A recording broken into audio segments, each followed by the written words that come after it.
Welcome back again, the show where I open up Pokemon booster packs and we also discuss a real unsolved mystery that to this day unfortunately is unsolved, combining two things that I really enjoy: unsolved mysteries and opening Pokemon cards. This episode we got some Sword Shield packs. Today's episode we're going to talk about the disappearance of Brandon Swanson. You know, this one's really interesting. I kind of looked around online for different unsolved cases, but this one's kind of crazy because the theories are kind of UFO related, and if anybody knows me, I fuck with UFOs since a little kid. And it's a story that takes place on May 14th, 2008. This happened to like a nerdy college student. But really quick, let's start off by opening a pack.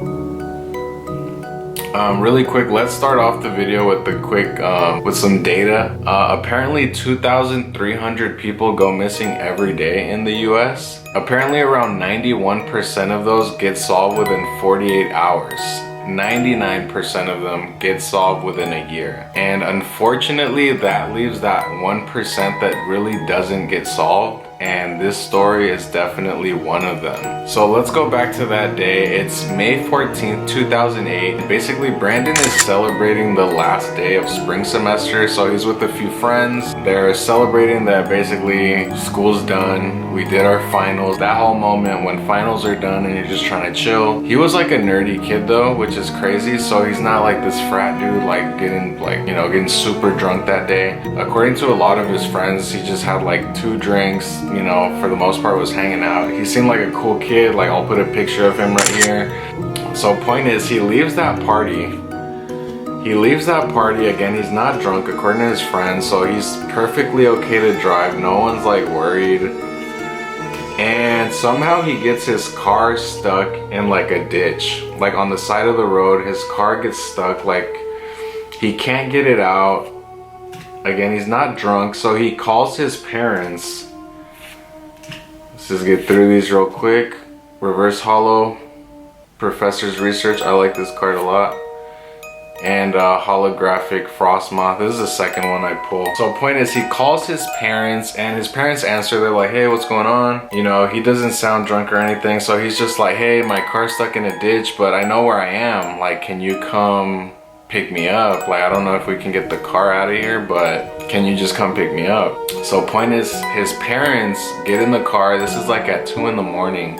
His parents head to where he's at. You know, he's giving them the location. I'm on this road. Like, this is where I'm at. Nothing weird at this point, right? He's from Marshall, Minnesota, but he tells his parents that he's like near a small town called Lind, which is like southwest of Marshall. So far nothing crazy. His parents are like, oh, you're by Lind County, whatever. We're on our way. So the mom and the dad go to pick him up, right? Which is like some cool parents right there. 2 in the morning, like, all right, we're both gonna head out to look for you. We know where you're at. So let me open the second pack. So 1, 2, 3, 4. Energy. So this is where things start getting a little weird. His parents are like, all right, cool, we're here. Where are you at? You know, this is the first flag. They're like, where are you at? We're here where you're saying. And he's like, oh, can you like flash your lights so that I can see like where the car is? And they're like, yeah, for sure. They start flashing the car lights and they're like, do you see us? And he's like, no, I don't see you. And he's like, all right, I'm gonna get back in my car and I'm gonna flash my lights too, you know? So the parents are like, cool, we're gonna look out for the flashing lights.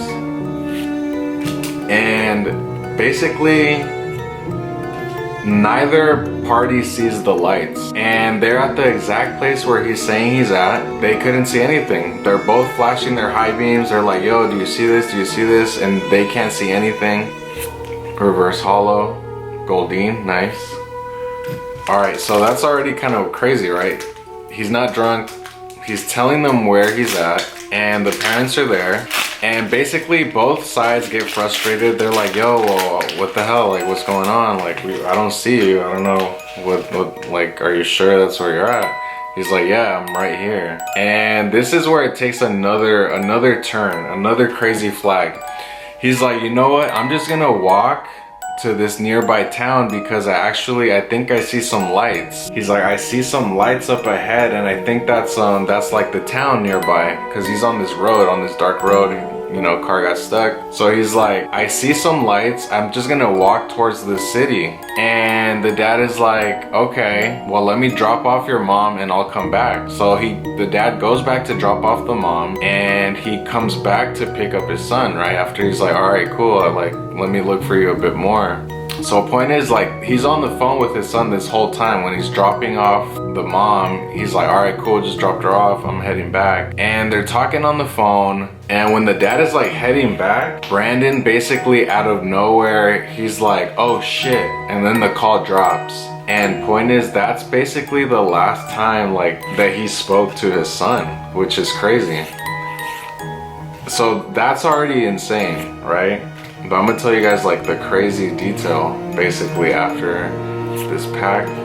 Reverse grandpa, that's crazy artwork right there. So that's the last time he spoke to his son, right? So this is like, let's say like 3 in the morning. After a couple hours of searching, at this point the mom's aware they're both looking for him again in the same area he said he was. They don't find him, right? Point is, at 6:30 in the morning, the cops were notified. They're like, hey, this happened, he said he's here, but we tried to pick him up, we couldn't find him, and now he's not picking up his phone. So, I mean, that's pretty much the gist of it, unfortunately. What's really crazy about it is that, you know, nothing of him has been found. Like, people say like, oh, he probably got attacked by some animal or something, but I mean, at that point you would have found some evidence, especially where he was. And then of course the UFO theory, he's like, he sees some lights, he walks towards lights, but you apparently can't see any lights from that area where he said he was. But it gets really crazy. So this detail probably made me like super interested. Eventually, when they like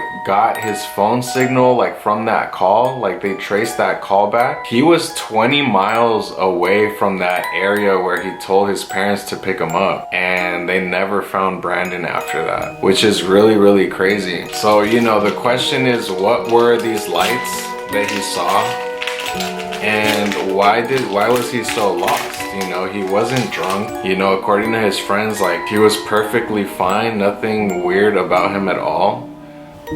So another theory is that there's actually a river near the area where his car was found. So some people say like, oh, like, damn, maybe he fell in the river and that's why he said, oh shit. But the thing with like other unsolved mysteries, when someone falls in the river, there's like a body in the river, you usually always find the body at some point. Even if it's like months later, you find it. And we're talking about 2008. To this day, like, nothing has been found of him at all. Like anything, like clothes.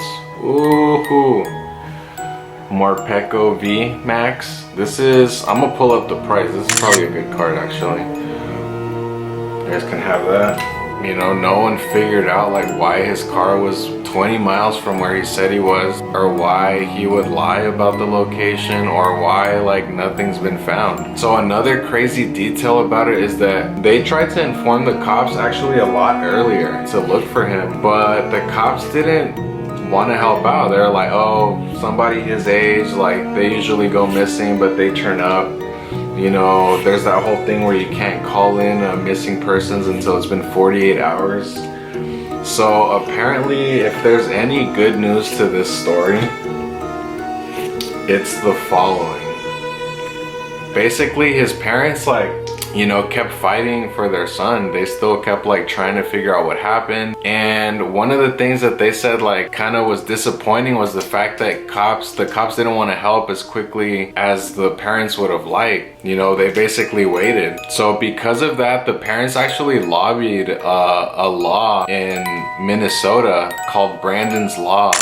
And basically that law requires police in Minnesota to begin immediate searches for any adult under the age of 21, as well as any older adults who've been reported missing under suspicious circumstances. And yeah, that's Brandon's Law. If you're in Minnesota and somebody's missing, like, you can basically use that law to find a loved one and not wait those 48 hours, you know. And that's because of this case. Like, what happened and why was his phone still on? Basically, why was his phone still accepting calls, like even if he dropped his phone or something? Or why was his phone never found, you know? So, you know, that's crazy. That's really unfortunate. But yeah, we're on our last pack, you guys.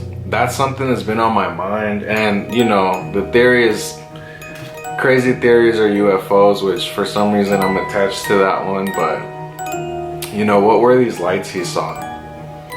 And he's like, I'm just gonna walk towards these lights. It looks like it's a city. The city's nearby. And turns out his car is like 20 miles away from where he supposedly was. You know, and we're talking about someone that wasn't drunk, didn't seem drunk. Friends didn't say he was drunk. Got a holographic. So that's the story. We're talking about 12 years later to this day, nothing has been found. Like not even his clothes, anything. So, you know, that trips me out, you guys. And you know, those are the cards we open in this episode. Up next, I'm gonna look for another little mystery, Unsolved, and we're gonna open multiple. I have a couple. We're gonna open quite a few Darkness Ablaze packs. You guys know these packs have a Charizard, so I'm hyped for that. But anyways, you guys, stay safe out there. Let me know if you guys like this video. Like, subscribe. I'm gonna give away some of these packs, so you know, let me know if you want one, basically. Comment done, hit that like button, and peace out.